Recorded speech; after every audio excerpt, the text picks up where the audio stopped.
Assalamualaikum warahmatullahi wabarakatuh.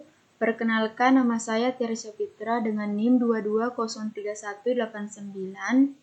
Pada video kali ini, saya akan menjelaskan bagaimana cara alur data pasien di rumah sakit pada aplikasi SIMRS dan menampilkan diagram konteks yang telah saya buat.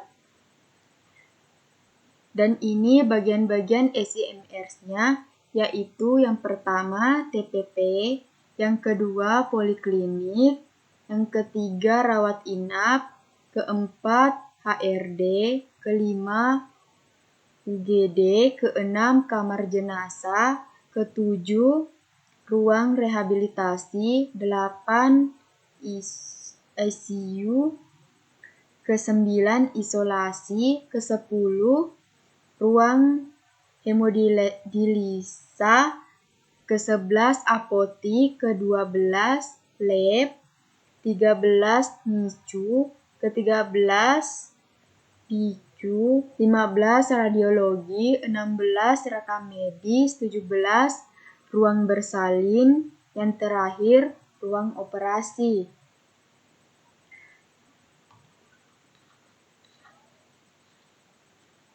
Dan inilah alur dari data pasien di rumah sakit, yaitu TP2RJ ke poliklinik, setelah itu pulang, TP2RI ke ruang perawatan, setelah itu pulang, poliklinik ke apotik, HRD ke administrasi, kamar jenazah ke administrasi, UGD ke ruang perawatan, setelah itu ke kamar jenazah. ICU, ruang perawatan, setelah itu apotik, NICU ke ruang perawatan, setelah itu apotik, PICU ke apotik, laboratorium atau radiologi ke ruang perawatan, setelah itu apotik, ruang perawatan ke laboratorium atau radiologi ke apotik, ruang persalinan ke ruang perawatan, ruang operasi ke ruang perawatan, ruang isolasi ke apotik, ruang hemodialisi ke ruang perawatan, ruang rehabilitasi medis ke ruang perawatan, setelah itu ke apotik, unit rekam medis ke administrasi, unit rekam medis ke administrasi.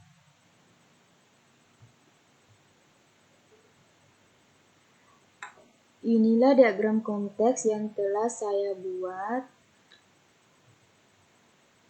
yaitu adapun di bagian unit TPP, yaitu yang warna ungu adalah output, sedangkan yang warna pink adalah input. Di bagian unit TPP data yang diinput, yaitu data login, nomor rekam medis, SEP. Dan data outputnya yaitu data registrasi pasien. Yang kedua, poli. Data yang diinput yaitu data pasien. Data output yaitu resume medis. Ketiga, laboratorium. Data input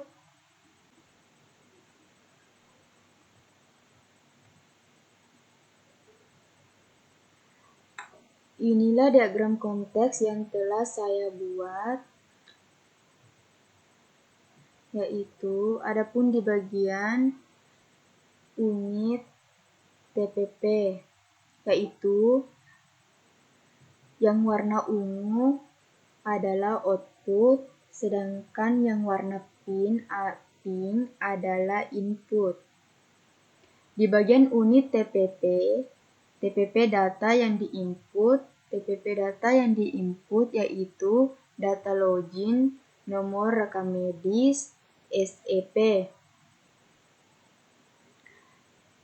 Dan data outputnya yaitu data registrasi pasien. Yang kedua, poli. Data yang di-input yaitu data pasien. Data output yaitu resume medis. Ketiga, laboratorium.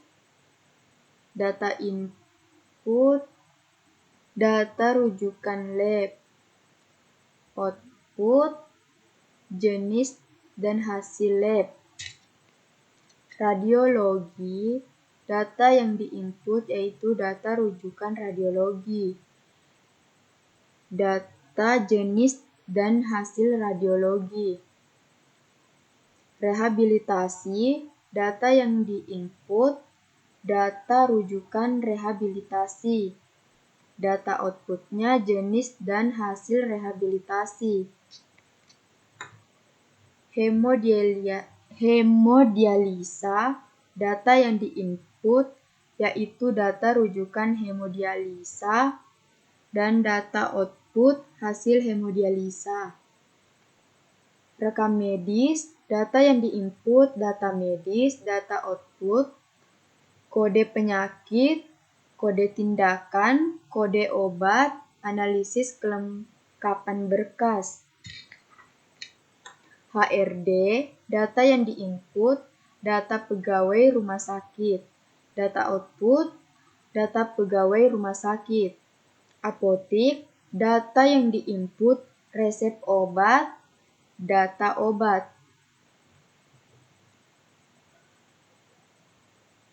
Data output, data obat.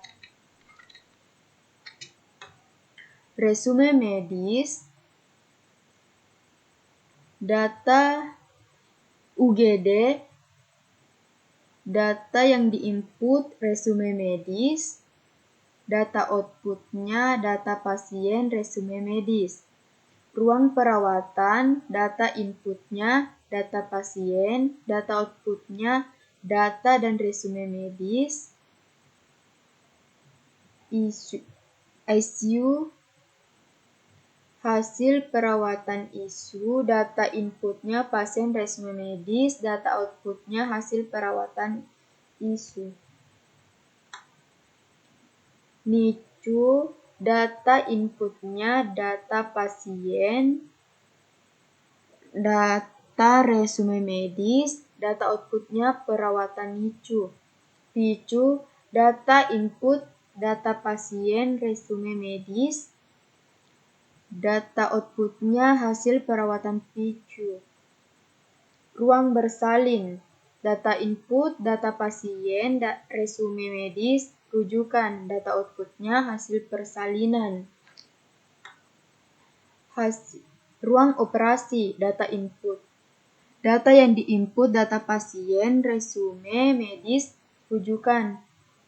Data output, hasil operasi. Ruang isolasi, data pasien, resume medis, rujukan. Data outputnya hasil perawatan. Yang terakhir, kamar jenazah, data yang di-input, data jenazah, resume medis. Data outputnya identitas jenazah, perawatan. Sekian dari penjelasan dari diagram konteks yang telah saya buat. Jika ada kesalahan, mohon maaf. Wassalamualaikum warahmatullahi wabarakatuh.